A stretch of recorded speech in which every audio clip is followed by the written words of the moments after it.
Halo semuanya, perkenalkan nama saya Intan Aulia Pratiwi dengan NIM 11000124120038. Di sini saya akan mempresentasikan hasil dari esai yang sudah saya tulis yang berjudulkan Representasi Kepekaan Hukum Administrasi Negara terhadap Isu Politik dan Tiga Fungsi Utamanya.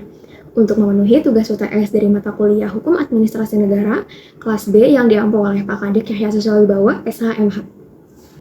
Seperti yang kita ketahui, pada masa kampanye pemilihan presiden dan wakil presiden di periode tahun 2024-2029, pasangan Prabowo Subianto dan Gibran Rakabuming Raka mengusung program makan bergizi gratis atau yang biasa kita singkat sebagai MBG menjadi salah satu agenda prioritas. Program MBG secara khusus menargetkan kelompok rentan yaitu seperti anak balita, pelajar di sekolah, dan ibu hamil, terutama mereka yang tinggal di daerah 3T yaitu tertinggal, terdepan, dan terluar, yang selama ini kesulitan dalam mengakses makanan bergizi. Total penerima manfaat diperkirakan mencapai sekitar 82,9 juta jiwa dengan anggaran yang diproyeksikan sebesar 450 triliun per tahun, yang mulai dialokasikan pada tahun anggaran 2025 melalui APBN. Program makan bergizi gratis adalah kebijakan publik yang dilaksanakan oleh pemerintah, mulai dari tingkat pusat hingga daerah.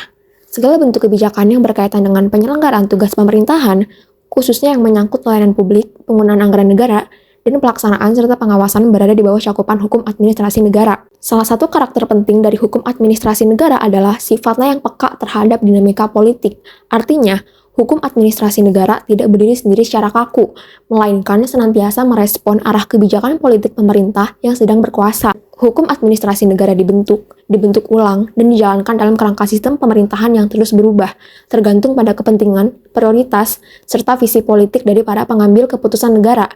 Setelah pasangan presiden dan wakil presiden ini memenangkan pemilu, janji politik tersebut bertransformasi menjadi kebijakan negara yang perlu diimplementasikan.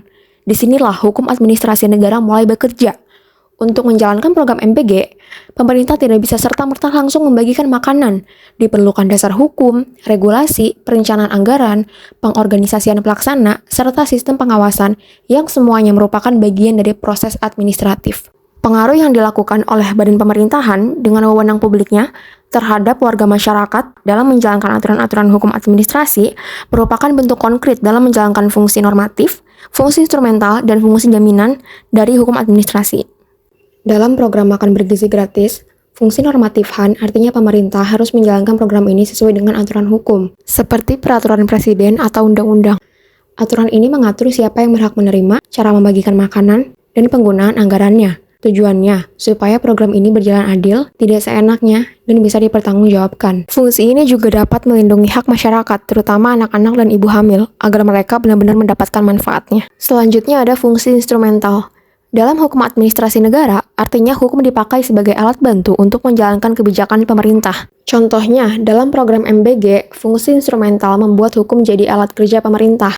Pemerintah perlu menyusun cara-cara pelaksanaan yang jelas, seperti siapa yang menjalankan program, bagaimana makanan dibagikan, dan bagaimana menjamin program tepat sasaran. Semua itu dilakukan agar program bisa dijalankan secara nyata dan efisien di lapangan. Pada intinya, hukum menjadi pendorong agar kebijakan bisa benar-benar terlaksana dan dirasakan manfaatnya oleh masyarakat. Terakhir merupakan fungsi jaminan. Fungsi jaminan dalam hukum administrasi negara tidak hanya sebatas memberikan perlindungan terhadap tindakan sewenang-wenang pemerintah, tetapi juga mencakup 3 jenis jaminan utama. Yang pertama ada jaminan pemerintahan, yaitu seperti keterbukaan, partisipasi, dan pengawasan. Dalam program MBG, ini berarti masyarakat harus tahu bagaimana program dijalankan dan boleh ikut mengawasi. Yang kedua ada perlindungan hukum, yaitu adanya jalur hukum jika hak masyarakat dilanggar. Dan yang terakhir adalah ganti rugi, yaitu hak masyarakat untuk mendapatkan kompensasi jika dirugikan oleh kebijakan pemerintah. Jika terbukti ada kelalaian, negara harus bertanggung jawab. Sebagai ilustrasi nyata, pada 29 April tahun 2025, terjadi insiden di SMPN 35 Bandung di mana 342 siswa dan 2 guru mengalami gejala keracunan setelah menyantap makanan dari program makan bergizi gratis. Gejala yang dialami meliputi mual, muntah, diare, dan pusing. Diduga penyebabnya adalah menu MBG berupa makaroni dan sayuran yang tidak layak konsumsi. Akibat kejadian ini, program MBG di sekolah tersebut dihentikan sementara waktu. Kasus ini menandai betapa pentingnya perlindungan hukum bagi warga negara, khususnya penerima manfaat program pemerintah. Jika terbukti ada kelalaian dalam penyelenggaraan program tersebut, orang tua atau wali dari anak-anak yang terdampak berhak untuk menuntut pertanggungjawaban dari pihak penyelenggara melalui mekanisme hukum yang tersedia.